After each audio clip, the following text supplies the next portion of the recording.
안녕하세요. LPJ 마음건강 마인드헬스 코치 에린입니다. 2022년 현재 우리나라 65세 이상 인구는 900만 명이 넘고 전체 인구의 17%가 됩니다. 그러니 치매로 고생하시는 분이 적지 않은데요. 2020년 기준으로 65세 이상 인구의 10명 중 1명은 치매 진단을 받았다고도 합니다. 그런데 어느 병이든 당사자의 고통에서만 끝나질 않죠. 가족도 함께 경제적, 심리적 부담과 고통을 나누게 됩니다. 특히 치매 환자의 70%는 가족의 수발을 받고 있고, 그 때문에 가족의 80%는 직장을 그만두거나 근로시간을 줄였다고 하는데요. 오늘은 치매 환자의 가족 이야기를 한번 해볼까요? 이분은 외동딸이 유치원에 갈 무렵부터 홀로 대신 친정엄마와 함께 지냈습니다. 그동안 친정엄마가 집안일을 책임지며 많이 도와주셨어요. 그런데 재작년에 막내 동생이 있는 미국으로 외동딸이 유학을 떠난 후부터 엄마가 조금씩 달라지셨습니다. 지난 일을 기억하지 못하고 했던 얘기를 반복하고 엉뚱한 소리를 하시기도 하는 거예요. 결국 병원에서 치매 초기 진단을 받아 약물 치료를 시작했습니다. 다행히 좀 나아져서 평소에는 그럭저럭 지내는데 피곤하거나 감정이 상하면 심해지곤 합니다. 그러다 올해 초 이분이 지방 발령을 받게 되면서 가족과 떨어져 살게 됐어요. 남편은 주중에 장모와 둘이서 생활하게 됐는데 매일 밤 10시가 넘어야 집에 들어오는 것 같습니다. 장모와 둘이 지내는 것만으로도 무척 불편하겠죠.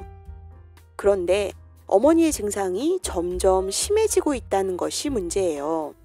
결혼 안 한 동생이 가까이 살아서 가끔 도와주러 오기는 하지만 직장일로 바쁘다며 귀찮아하고 일주일에 3번 파출부도 오는데 어머니가 외부 사람을 싫어해서 탐탁지 않아 하시고요.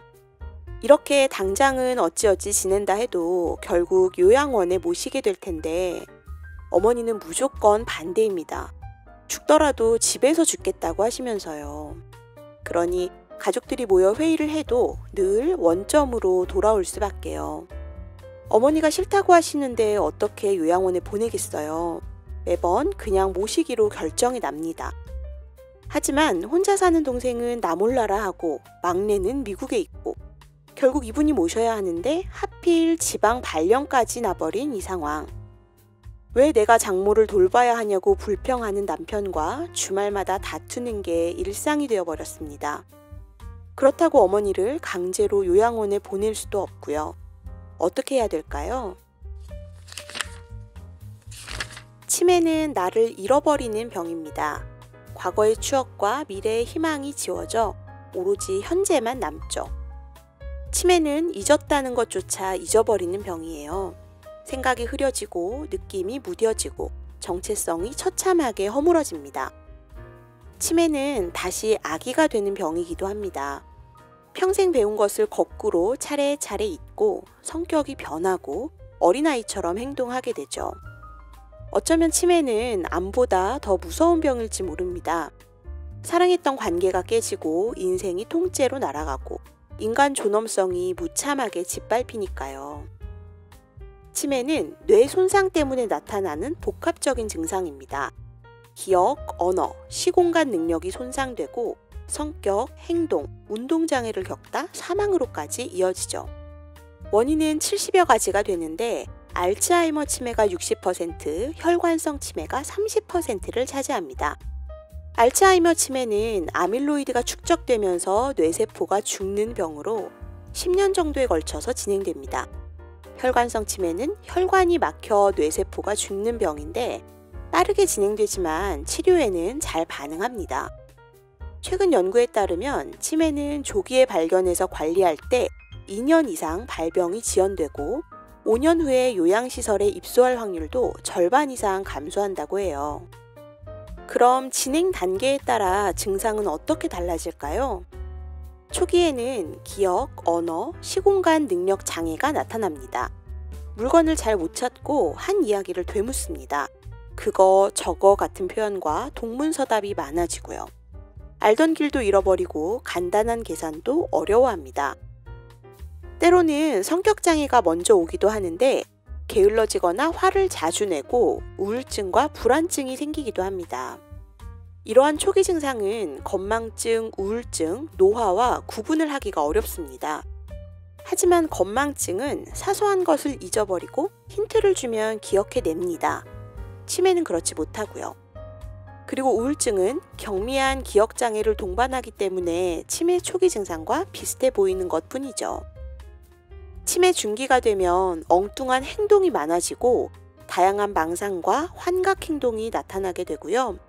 말기가 되면 운동장애가 오면서 다른 사람의 수발 없이는 일상생활이 불가능해지고 맙니다. 그렇다면 어머니의 치매로 고민하는 사연자에게 정신과 전문의 후박사가 전하는 탁월한 처방은 무엇일까요? 첫째, 괜찮아 하지 마세요. 성격과 행동이 달라지는 것에는 당황할 필요가 없습니다. 달라진 모습은 병 때문이지 본래 어머니가 아니죠. 하지만 그렇다고 그냥 내버려 두면 더 빠르게 악화됩니다. 병을 정확히 점검해야 해요. 원인에 따라 100% 나을 수 있는 치매도 있고 항치매제가 병을 고치지는 못해도 진행은 최대한 늦출 수 있거든요. 우울, 불안, 망상, 환각도 약물 치료로 조절할 수 있습니다. 그러니까 적극적으로 관리하세요. 인지 재활 훈련이 아주 중요합니다. 하루를 계획하고 자주 메모하고 일기를 쓰게 하세요. 잊은 기억이 살아나고 잃어버린 능력이 돌아옵니다. 뇌는 1000억 개의 세포가 100조 개의 신경망을 구성하며 기능하는데요.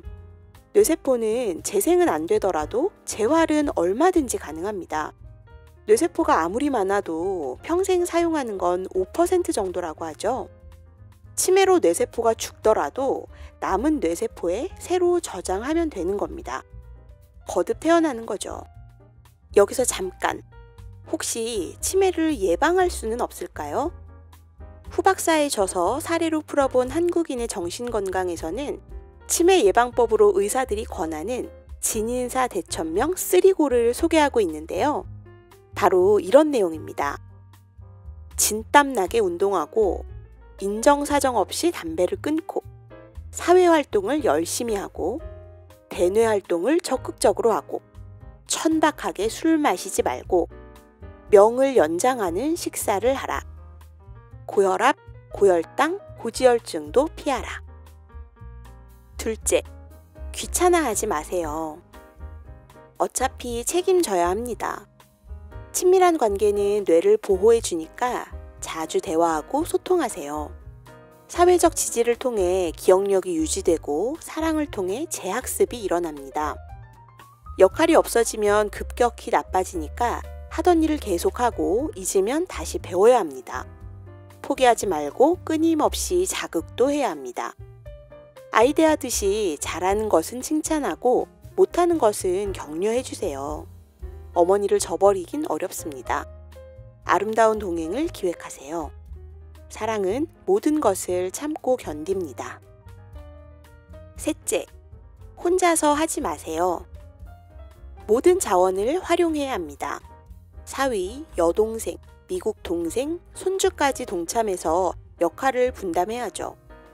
일주일에 전화 한 통도 어머니에게는 큰 힘이 됩니다. 또 파출부, 도우미, 요양보호사의 도움을 받고 지역사회의 치매 지원센터와 다양한 프로그램을 이용하세요. 그러다 이도저도 안 될 때는 요양원을 알아보셔야 합니다. 시설이 좋은 곳도 꽤 있어요.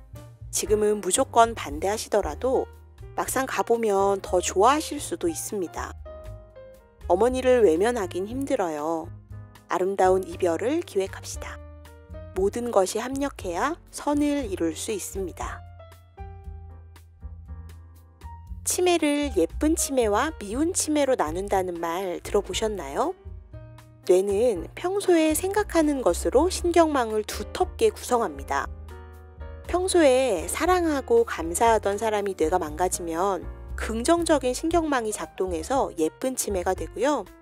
불평하고 원망하던 사람이 뇌가 망가지면 부정적인 신경망이 작동해 미운 치매가 된다는 거예요.